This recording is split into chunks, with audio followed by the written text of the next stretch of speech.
অনেক তো দই কাতল কাতল কালিয়া খেয়েছো, এইভাবে কাতল মাছের ভাপা খেয়ে দেখো, বলছি তো বাড়ির খাওয়া প্রচুর স্পেশাল হয়ে উঠবে।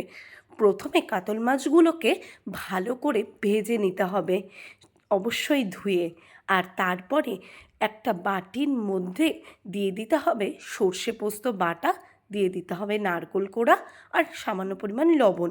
তার মধ্যে জল দিয়ে 2-3টে মতো লঙ্কা দিয়ে তার মধ্যে কিন্তু আস্তে আস্তে মাছগুলোকে দিয়ে দিতে হবে। যেই মিশ্রণটা বানালাম তার মধ্যে কিন্তু মাছগুলোকে, প্রত্যেকটা মাছই যেন ডুবে থাকে। কেন কি, কোনো মাছ ডুবে না থাকলে আলাদা করে কিন্তু এর মধ্যে মাছের মধ্যে রস ঢুকবে না, তাই প্রত্যেকটা মাছ ডোবাতেই হবে।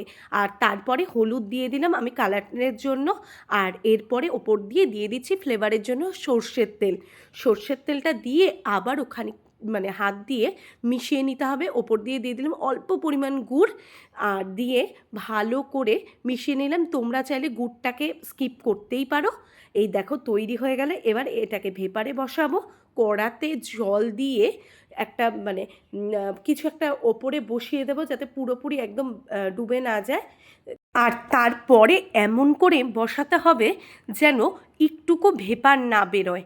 আর তার জন্য কিন্তু আমি ওপরে একটা ঢাকা দিয়ে আমি কতগুলো মানে 2টো কাপড় দিয়ে দিচ্ছি এমন করে যাতে ভাপটা ওর ভেতরেই থাকে, বেরোতে না পারে। এই 10 মিনিট দিলেই যথেষ্ট, 5 থেকে 10 মিনিট দিলে এত সুন্দর একটা গন্ধ বেরোয়। আর মাছটাও খেতে এত টেস্টি হয়, সত্যি বলছি, রেস্টুরেন্টে আর যাওয়ার প্রয়োজনই হয় না।